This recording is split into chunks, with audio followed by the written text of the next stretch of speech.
إلا بالله العلي العظيم. أعوذ بالله من الشيطان الرجيم. بسم الله الرحمن الرحيم. الحمد لله رب العالمين بارئ الخلائق أجمعين باعث الأنبياء والمرسلين، والصلاة والسلام والتحية والإكرام على البشير النذير السراج المنير سيدنا ونبينا وشفيعنا إن شاء الله أبي القاسم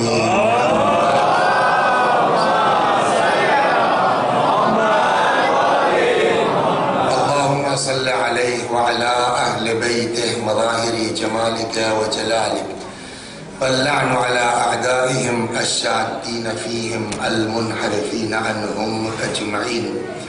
أما بعد، فقد قال مولانا علي بن الحسين زين العابدين عليهما السلام: وأما حق السمع فتنزيهه عن أن تجعله طريقا إلى قلبك. صلوات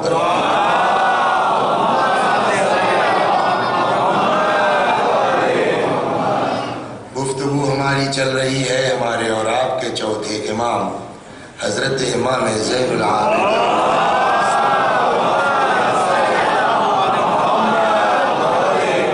کہ اس فرمائش کے مطابق جو مشہور ہے علماء کے درمیان رسالہ حقوق کے نام سے. رسالہ حقوق میں حضرت نے، جیسا کہ پچھلے سال سے سلسلہ چل رہا ہے، حضرت نے سب کے حقوق بیان کیا. خدا کا حق ہم پر کیا ہے، نفس کا حق ہم پر کیا ہے، ہمارے اعضاء و جوارح کا حق ہم پر کیا ہے، پھر آگے جا کر کے استاد کا حق اور حاکم کا حق اور شاگرد کا حق اور امام کا حق اور علماء کا حق. وہ ساری تفصیلات دیکھیے اللہ کتنی توفیق دیتا اور کب تک چلتا. کل بات ختم ہوئی آ کر کے زبان پر کہ زبان کا جو ہے وہ حق ہمارے اوپر کیا ہے، اور سب سے خطرناک چیز بھی پورے جسم میں یہی زبان ہے. پچھلے سال روایت نقل کی گئی تھی، اگر آپ کو یاد ہو، کہ چوتھے امام نے فرمایا کہ جب صبح ہوتی ہے تو زبان جو ہے وہ سارے اعضاء و جوارح سے خیریت پوچھتی ہے. یاد ہے نا کہ بھائی ہاتھ بھائی آپ کیسے ہیں، پیر بھائی آپ کیسے ہیں. تو زبان کا جواب یہ ہوتا ہے کہ بخیر ان ترکتنا، ہم سب خیریت سے ہیں اگر آپ رہنے دیجئے تو. ہے نا، اس لیے کہ ہلتی یہ ہے ٹوٹتا ہاتھ ہے، ہلتی یہ ہے ٹوٹتا پیر ہے. تو اچھا زبان سے کیا کیا گڑبڑ ہو سکتی ہے؟ دیکھیے دونوں ہی چیزیں ہیں زبان سے. زبان بہترین ثواب کا وسیلہ زبان ہے. تلاوت اسی زبان سے ہوگی، ہے نا، زیارت اسی زبان سے ہوگی، اچھی باتیں میٹھی باتیں اسی زبان سے ہوں گی، اور جہنم میں بھی جائے گا آدمی. روایت بھی ہے کہ اکثریت جہنمی جو ہوں گے وہ اپنی زبان کی وجہ سے جائیں گے. اس زبان سے کتنی گڑبڑ ہو سکتی ہے. کل الحمدللہ یہ چیپٹر ختم ہوا. گالی نمبر 1، غیبت نمبر 2، کذب جھوٹ نمبر 3، چاپلوسی نمبر 4، اہانت نمبر 5، تہمت نمبر 6، اور بیجا تعریف، ہے نا، مدح بیجا. کل اس کے بارے میں کتنی گڑبڑ ہے، چغلی وغیرہ وغیرہ، نمانی. آج دوسرا، زبان کے بعد جو دوسری چیز امام نے فرمائی ہے، فرماتے وَأَمَّا حَقُّ السَّمْعِ، تمہاری سماعت کا حق تم پر کیا ہے. زبان کے بعد امام کدھر گئے؟ کان کی طرف.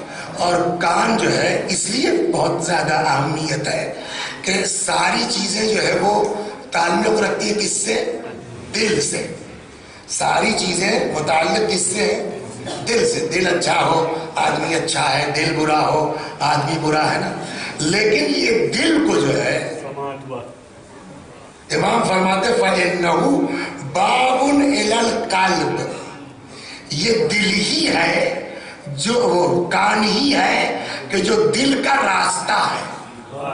اور فرما رہے ہیں فَإِنَّهُ بَابٌ، گیٹ ہے قلب کا. کون؟ کان کا.